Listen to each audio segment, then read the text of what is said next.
and gentlemen, you're watching 6 Stories at 6 with me, Tanisha Avasthi. Let's quickly get you started with the 6 stories that have set the agenda for today.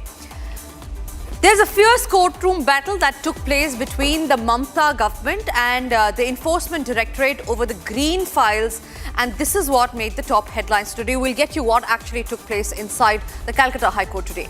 In international news, there seems to be no end to Iran uprising, and speculations are there that the regime change is the next big thing in line. In Sambhal, Yogi's model of justice has been continuing with bulldozer action on illegal encroachment. Meanwhile, Pakistan is crossing the line yet again with drones spotted over the LOC for the second time in just 48 hours. And we get you details of the historic voyage that has been conducted, where the ship has reclaimed its maritime glory. It is a huge feat for India. Also, in other news that we are tracking are the snippets from the Prime Minister Modi's Pongal celebration in Delhi. We get you that and a lot more, starting first up with the top story. Ladies and gentlemen, the Supreme Court of India is scheduled to hear a petition filed by the Enforcement Directorate on January 15, 2026, that is tomorrow, against the West Bengal Chief Minister Mamata Banerjee, the state of West Bengal, and several police officials including Rajiv Kumar, Manoj Kumar Verma and Priyabrata Roy over allegations of obstruction during an Enforcement Directorate raid on the Kolkata office of IPAC. The hearing today took place in Calcutta High Court, where the ED claimed that during the raid that happened last week, Mamata Banerjee and her officials took possession of the files illegally. Here is what happened in the Calcutta High Court today and what could likely happen in the Supreme Court tomorrow.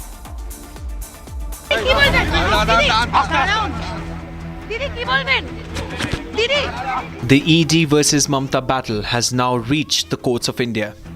In a petition filed by ED, the agency has claimed obstruction by the CM during raids on IPAC co-founder Pratik Jain.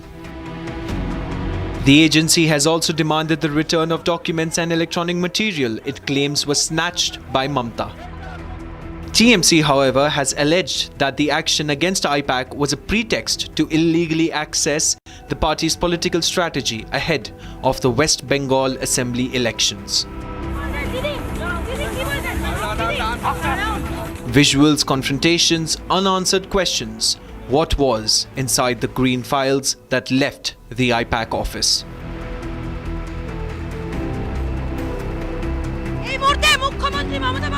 The allegations: the CM forcibly entered the IPAC office in Kolkata during an ED search linked to the alleged jobs for cash scam and misuse of funds connected to the coal smuggling case. Over 20 crore rupees allegedly funneled illegally. Funds suspected for TMC's Goa elections. The ED today also alleged that a Trinamool Congress representative filed an incorrect affidavit before the court. Last hearing was forced to disrupt and adjourn the hearing minutes after it began due to chaos. The ED also accused the West Bengal police allegedly acting in collusion with the Chief Minister. The document pointed out that the ED search action was initiated against IPAC, not TMC. The Calcutta High Court has dismissed the petition filed by the party, and the Supreme Court is all set to hear the ED's plea on Thursday. Iran is witnessing a huge uprising, continuous intense protests since many more weeks now, where more than 3,000 protesters had already been killed. And the interference by the United States has made their times even more tougher. The situation started to get worse after President Trump issued a warning stating that the United States will take very strong action if protesters are hanged, and asked protesters to continue their protest. Following which, Iran has written a letter to the United Nations Security Council. Here is a look at what's happening and if regime change in Iran is the next big move that the country could see.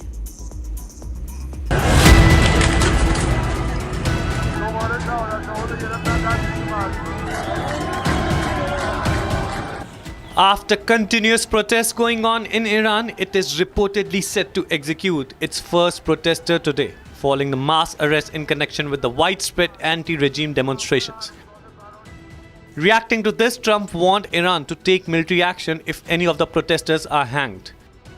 Further, Trump's fiery comment, "Continue protesting and take over your institutions," has brought him into the headline again.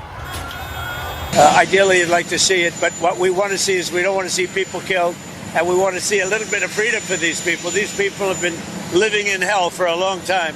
That used to be a hell of a country. I have friends that used to invest in Iran, and they did well with their investments. It was a great place. The people were great.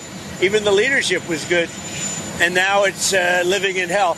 Following this huge comment, Iran has appealed to United Nations Security Council and to the UN Secretary General, where Iran accused US of inciting violence while also pointing out the interference in internal affairs of Iran. The letter also mentioned the threatening military action and the violation of core principles of international law. Meanwhile, Tehran has responded sharply to the comments made by Trump. Tehran stated that the comments encourage unrest, while also suggesting external support for attempts to seize state institutions. But Iranian officials argued that the external support amounts to an explicit threat against the country's sovereignty and national security. As tensions escalate due to the intensifying protests and rising diplomatic tensions, Iran now stands at critical crossroads. The world is watching closely on how the standoff will unfold further. And in Uttar Pradesh, the action on illegal encroachment continues. A team had arrived today in Sambhal to reduce an illegal encroachment to dust. There have been at least 3 bulldozer action which have happened in Sambhal so far. Republic even managed to get a word from the Tehsildar who was present during the bulldozer action. Here is more on the report on why was the action taken and what was the result after that.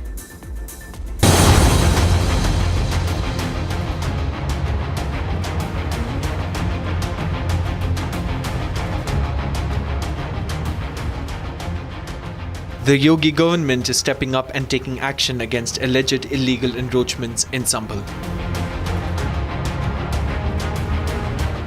This bulldozer action has freed up approximately 19 bighas of land from illegal encroachment.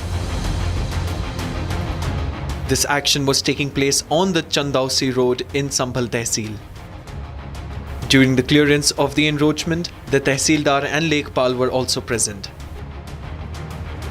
ये लगभग 20 बीघा land है जो school के नाम, पंचायत घर के नाम इत्यादि विभिन्न ग्राम समाज के मदों के नाम से दर्ज है, जिस पर वर्षों से लोगों के कब्जे हैं और इन कब्जों के विरुद्ध विभिन्न न्यायालयों में तमाम वाद भी विचाराधीन रहे हैं। कोर्ट से निर्णय आ चुका है, आज उनको डिस्पोजेस किया जाएगा और जो मुकदमे अभी विचाराधीन है उस पर निर्णय आने का इंतज़ार किया जाएगा। बताया जा रहा है कि कोई धार्मिक स्थल मौजूद है, लेकिन उस स्थल के बारे में मेरे न्यायालय से कोई आदेश पारित नहीं हुआ है और न ही अपीलेट कोर्ट से कोई आदेश पारित नहीं किया गया है। The house of the headman of Bicholi village is also being described as illegal. The administration has asked the headman to vacate the house. The village head's grandfather has also said that they were not given any prior information and that they should have given at least 2 days of time. The Uttar Pradesh government is keeping a close eye on all the illegal encroachments in the state. So far, there have been at least 3 bulldozer actions which have happened in Sambhal.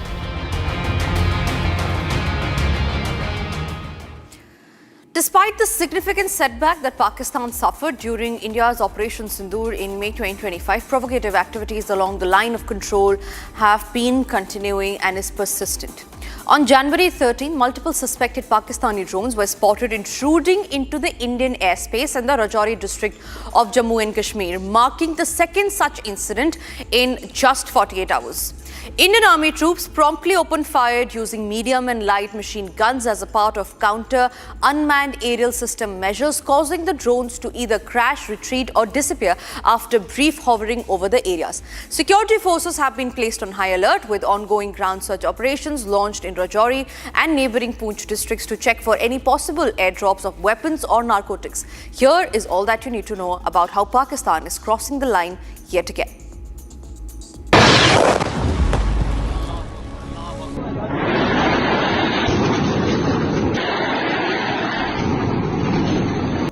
सारी मस्जिद उड़ गई सारी भाई कोई है उत्ते नूर Khan base पे आगे गिरा है ये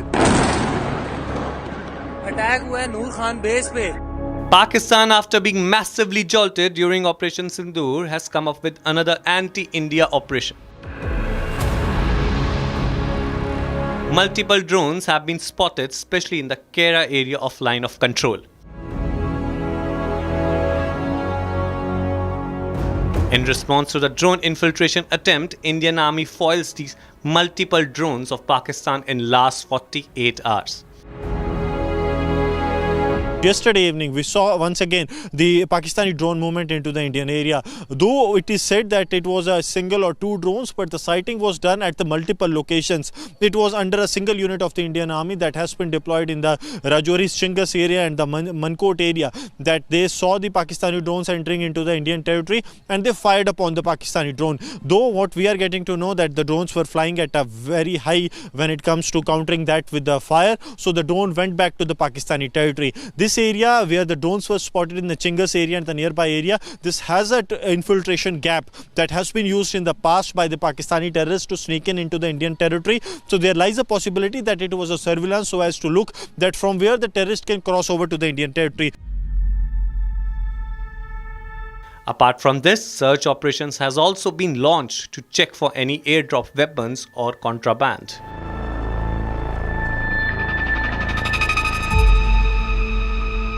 Jammu and Kashmir police has launched a large-scale search operation in the border areas. These operations are to ensure that any activity from across the border is foiled. Right now, we are in the Araspura sector where you will see that these large-scale search and the combing operations are underway. This is to rule out the possibility of triple threat from the Pakistan. The first and the foremost threat is of the Pakistani drone intrusion into the Indian territory that we have seen in last couple of days also. The intensified drone attempts from across the border. All the officials as well as the Jawans are hitting the grounds so as to ensure that any attempt from Pakistan is foiled. The second threat continues to be the ground infiltration because we are in the first month of 2026.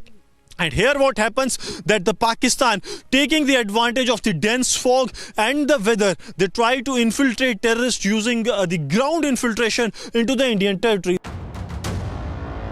Now, issue has been raised with Pakistan's DGMO amid heightened border tensions and repeated drone sighting near LOC.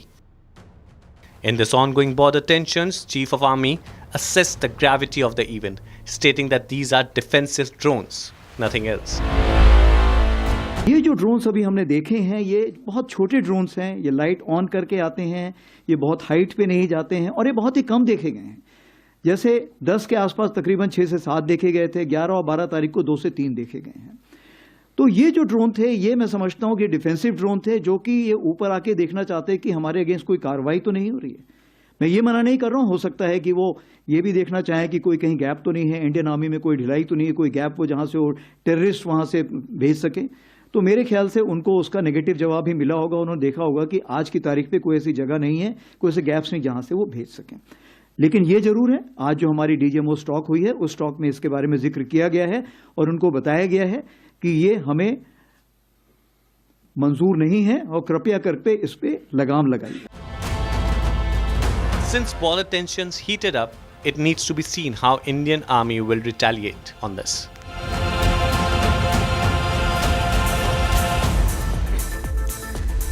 And shifting our focus to another big story that we are tracking that has registered its name in the books of history. INSV Kondinya has scripted a maritime history.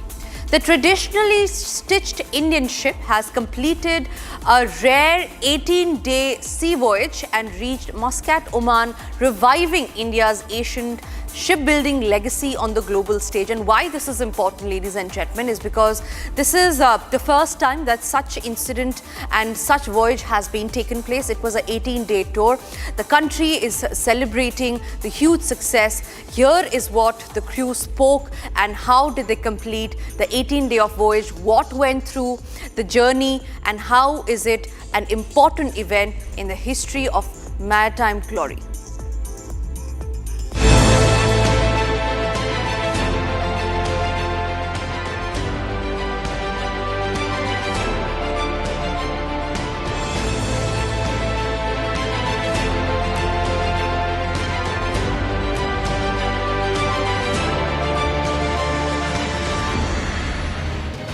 INSV Kondania completed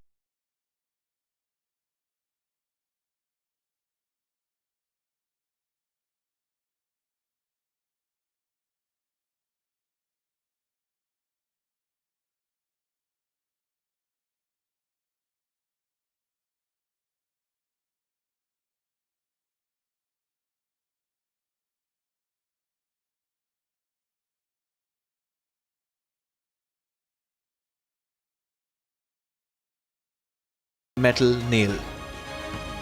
The ship has no engine or GPS and runs entirely on wind power using square cotton sails and paddles.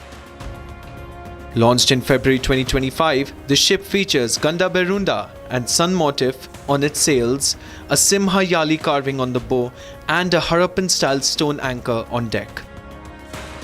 A 16-member crew led by Commander Vikas Shioran was on board the ship during its first international voyage.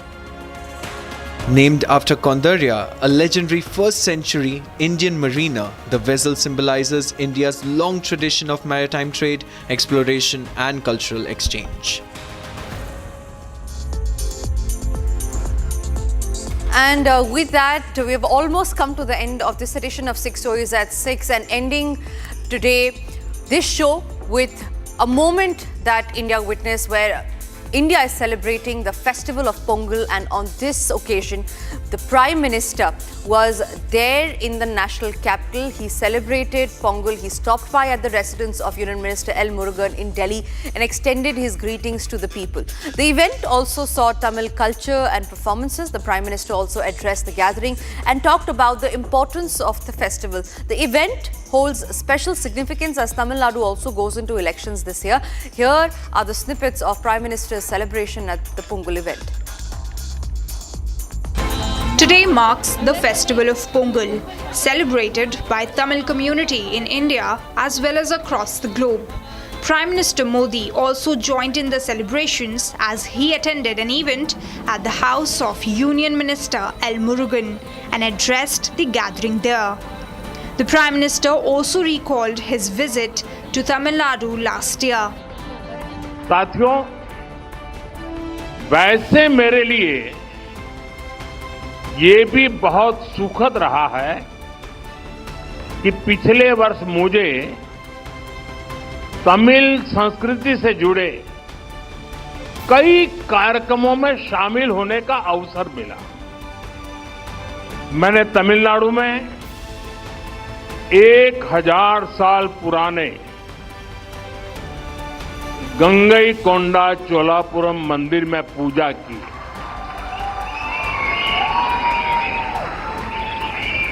Varanasi में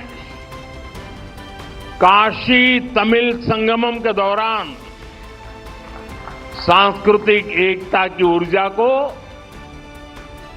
पल पल उसके साथ जहां भी रहा मैं जुड़ा रहा, मैंने उसे महसूस किया। जब मैं पंबन ब्रिज के लोकार्पण के लिए रामेश्वरम गया था तो तमिल इतिहास की महानता का फिर एक बार साक्षी बना था। Prime Minister Modi in his address emphasized how in Tamil culture farmers are considered the foundation of life. दुनिया की लगभग सभी सभ्यताओं में फसलों से जुड़ा कोई न कोई उत्सव मनाया जाता है। तमिल संस्कृति में किसान को जीवन का आधार माना गया है। तिरुकुरल में कृषि और किसानों पर विस्तार से लिखा गया है। हमारे किसान राष्ट्र निर्माण के मजबूत साथी है। उनके प्रयासों से आत्मनिर्भर भारत अभियान को बहुत मजबूती मिल रही है। इस समय देश के अलग अलग हिस्सों में लोहड़ी, मकर संक्रांति, माघ बिहू और अन्य त्योहारों की भी उमंग है। मैं भारत और दुनिया भर में रहने वाले सभी तमिल भाई बहनों को पोंगल की और सभी पर्वों की बहुत बहुत शुभकामनाएं देता हूं। Prime Minister said that Pongal is no longer just celebrated in India, but it is a global festival. Tamil संस्कृति दुनिया की सबसे प्राचीन जीवित सभ्यताओं में से एक है। तमिल संस्कृति सदियों को जोड़ती है। वो इतिहास से सीखकर वर्तमान को आगे का रास्ता दिखाती है। इसी प्रेरणा से आज का भारत अपनी जड़ों से शक्ति लेकर नई संभावनाओं की ओर आगे बढ़ रहा है। A Pongal celebration like never before in the heart of Delhi to strengthen the spirit of Ek Bharat, Shresth Bharat. And well, that's all that we could pack in this edition of 6 Stories at 6. Don't go anywhere, because coming up next after the break is Live and Breaking with my colleague Abhishek.